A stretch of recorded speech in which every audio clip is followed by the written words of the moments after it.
guys. Sa mga natitirang araw ng February 2025, ang inyong reading o ang inyong mensahe para sa mga Aries. Okay, Aries, ito ang inyong mensahe. Ngayon ay February 16, 2025 at para ito sa natitirang araw ng February. Simula sa araw na to guys. Okay? Aries, para to sa inyo. Unahin natin ang inyong healing energy message para sa mga Aries.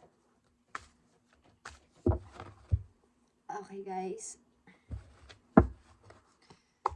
Message mo sa mga Aries. I need message for Aries. Nandito ang vitality, Aries. Okay, message sa inyo simula sa araw na to. At sa natitirang araw ng February. I am a being of light. I accept the divine energy in my body and every one of my cells regenerates. Okay. I-accept ninyo ang energy mula sa kay God, mula kay universe. Okay? Sa buo ninyong body, sa buo ninyong katawan, i-accept ninyo ang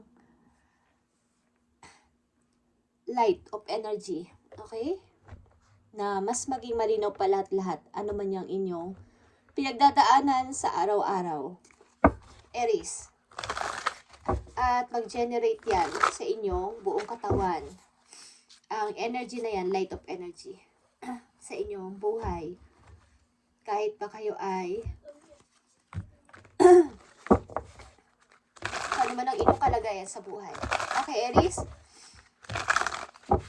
Mga message for Aries na dapat nilang malaman sa natitirang araw ng February 2025.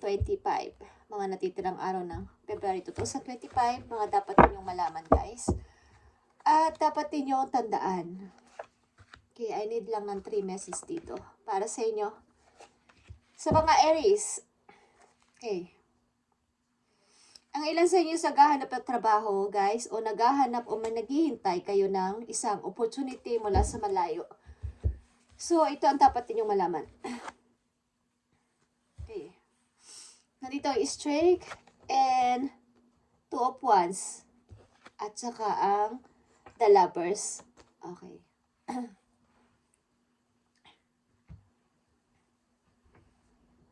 Maring may hinihintay kayong opportunity mula sa isang tao na malayo sa inyo o mula sa isang taong inyong pinili mula sa malayo. O naghahanap kayo ng, kumbaga naghihintay kayo ng bagong trabaho na maaring inintroduce kayo ng isang person mula sa malayo. So, tatagan nyo lang dito at magpalakas katulad ng vitality na message sa inyo ay ang being of light. Accept the divine energy in my body. Okay. Mas maging interesado pa kayo sa pagpapalakas lalo na sa inyong katawan, sa physical ninyo, at maging creative pa. Okay. Maaaring kayo ay, ang mga Aries na nandito sa reading ay may hinihintay na opportunity galing sa malayo o may hinihintay kayong balita mula sa isang taong malayo sa inyo. At dito ay pinili ninyo. Okay. Maaring yung direksyon na inyong pinili ay ang inyong pagsama sa inyong lovers. O pagdating ng isang taong matagal nyo nang hinihintay. Okay, Aries. I need message for you sa natitirang araw ng February. Ano ba ang dapat ninyong malaman mula dito? Sa mga Aries na nandito sa reading, simula ngayong February 16, 2025. Pilitin niyo ibalik ang inyong energy, guys. Lalo na ngayong 2025, ang ilan sa inyo ay kailangan pumunta ng mga gym, kaya ay mag-exercise. Okay? At pilitin ninyong kayanin ito habang hinihintay nyo ang magandang good news na to mula sa malayo. Maaring meron kayong pinili na tao mula sa malayo or vice versa na may taong pumili sa inyo mula sa malayo na inyong minamahal.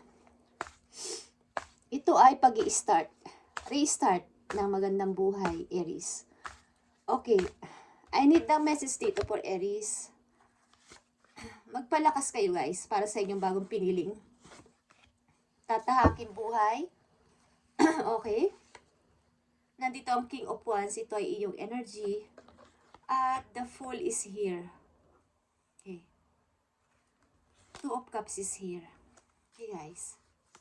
Pagpili sa isang taong inyong mahal, maaaring ito ay malayo.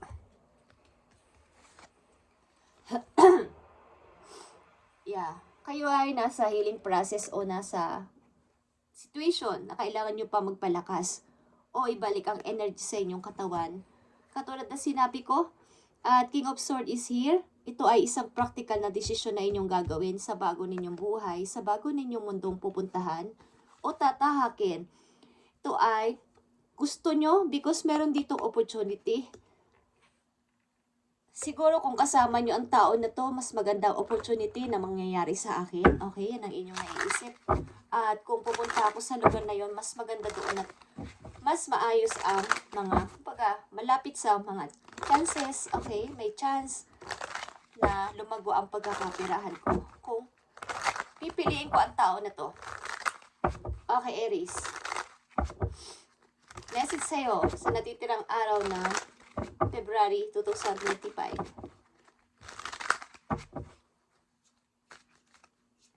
Mukhang gagawin nyo to sa isang practical na desisyon, Aries. Magpalakas kayo rin inyong katawan. Sa mga Aries na nandito sa reading,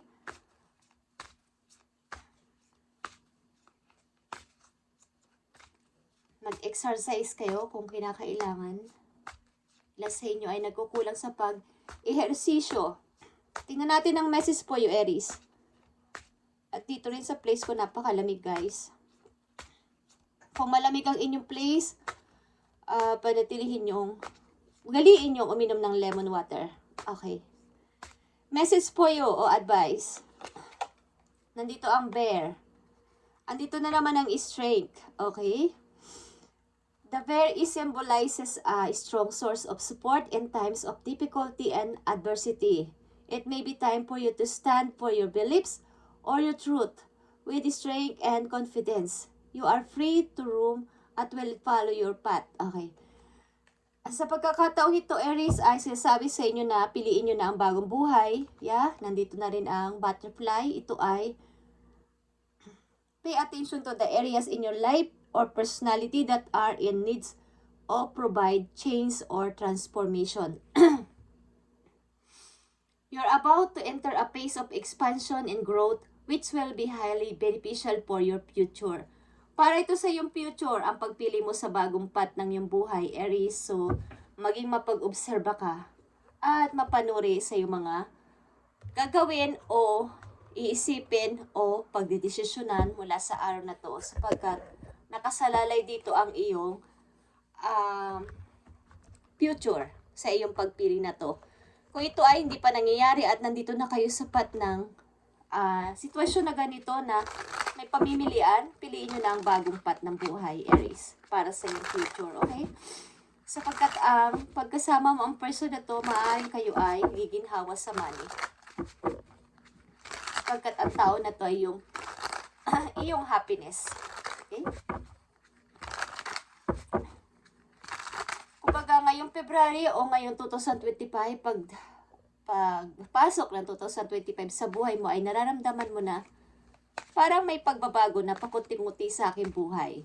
Ang ibig sabihin nito, humaharap ka na sa bago mong mundo, bago mo gagawin sa buhay. Kaya parang yung dating mahirap na sitwasyon mo, medyo nararamdaman mong gumagaan-gaan na sapagkat natututo ka ng mag-isip ng logic,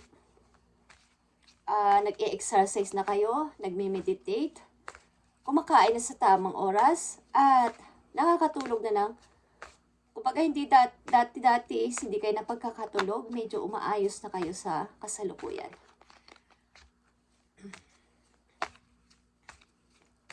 Kailangan mo ditong mabago o mag-change na.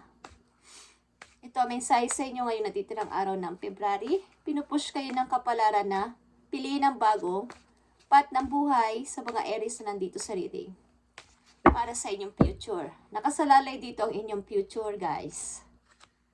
Lalo na't kung kayo ay mga bata pa, kailangan ninyong i-grab ang chance na to sa pagpili sa practical na desisyon. Okay? Para hindi kayo magsisi sa bandang huli. Huwag kayo magpa-disturb sa mga inyong nakikita o mga ibang offer. Kung may offer na gusto ninyong i-grab. Okay? Yeah, nakikita nyo ang chariot. Pagpili sa bago para sa inyong pagbabago.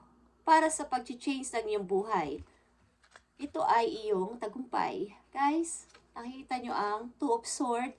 And reverse, mukhang kayo ay nakapamili na between two person. At ito ay logic. Kahit may masaktan pa, is gagawin ko to para sa aking future. Okay, at ito ang nararapat, Aries. Karampatang message para sa mga Aries na nandito sa reading. Ngayong February 16. Mula ngayong February 16. At sa natitirang araw ng February. Paalala man to sa inyo mensaheng mahalaga. Okay? Nakasalalay dito ang inyong future, so i-accept nyo to.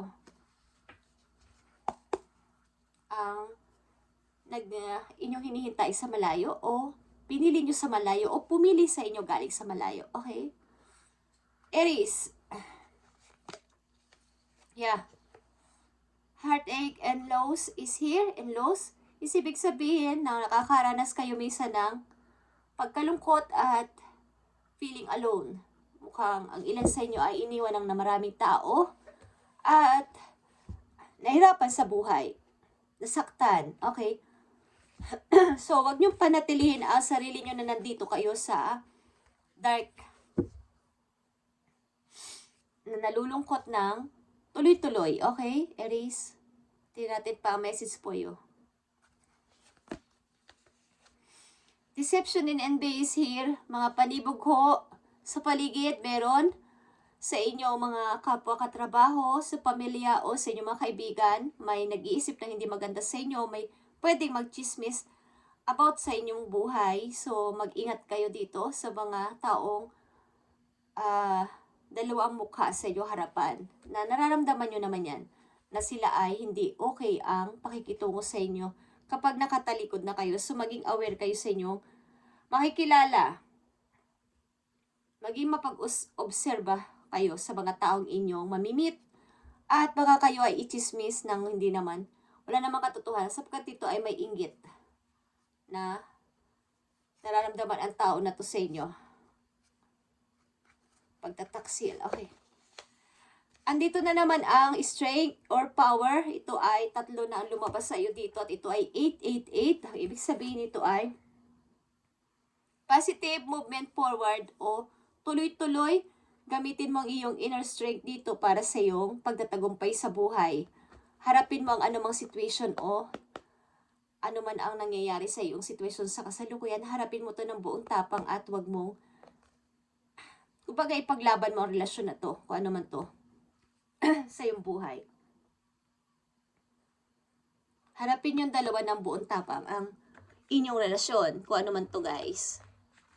Kung may relasyon kayo sa any relationship, ipaglaban nyo to kung ito ang inyong kung ito yung nagpapasaya sa inyo, okay? Wala naman kasing perfect sa mundo.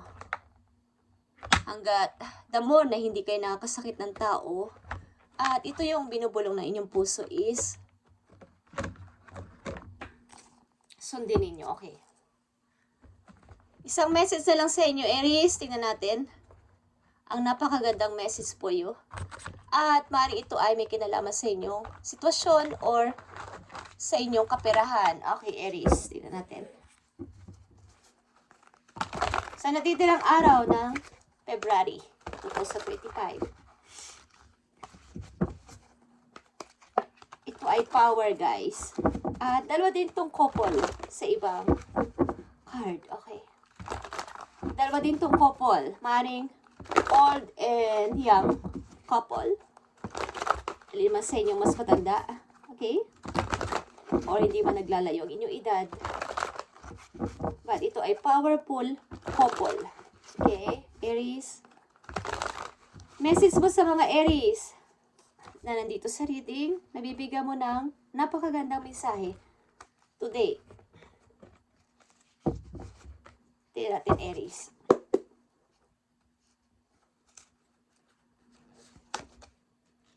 Okay, nandito ang Ace of Sword. Ace of Michael is Ace of Sword. A wonderful new idea. Aries, don't allow bumps in the road to hinder your progress. Clear up communication problem with others. Okay. Kung kayo ay may mga close na deal o something na may mga kinakausap, maging clear sana ang inyong communication sa isa't isa para maganda ang kalabasan ng inyong magiging pag-uusap at wala maging hassle o problema. Okay? At maybe lang sa inyo, ito ay magtatagumpay na inyong pinasukang mga negosyo o relasyon, magtatagumpay kayo dito. May mga bagong idea kayong naiisip, so huwag kayong matakot at ito ay inyong ipagpatuloy na planuhin at kayo ay magtatagumpay, Aries. Okay? Ito ang message sa inyo na napakaganda. Pagtatagumpayan nyo to. At wag na kayo mag-worry. Your worry is unnecessary. Focus your thoughts on the outcome you desire. Kung anong outcome na gusto mo makamit, mag-focus ka sa iyong iniisip na magtatagumpay ako. Kunwari is, mapapagtagumpay namin ang relasyon na to. Doon ka mag-focus sa positive thoughts at yun din ang outcome na yung marireceive sa mga susunod na araw, buwan o taon na yung hinihintay. Sapagkat lahat ng inyong mga pinipipray at hinihiling yan ay pinaprocess ni Lord o ni Universe. Kung ano man ang inyong intention sa inyong puso is maaring mas madali o mas paghihintayin pa kayo o something na pa-process pa. Depende sa inyong layunin at intention sa inyong puso ang inyong paghiling sa kanila. Okay? Kay God, kay Universe, sa inyong mga guides, sa heaven, depende yan sa intention at kung pabago-bago kayo pago-bago ang inyong isip, may mga layunin na hindi maganda, depende sa sasagot sa inyo kung kailan at kung kailan katagal. Pwedeng mas madali, pwedeng hindi inaasahan, at pwede ring bukas na. Hey, Aries, thank you and God bless, Aries. At ito inyong reading today.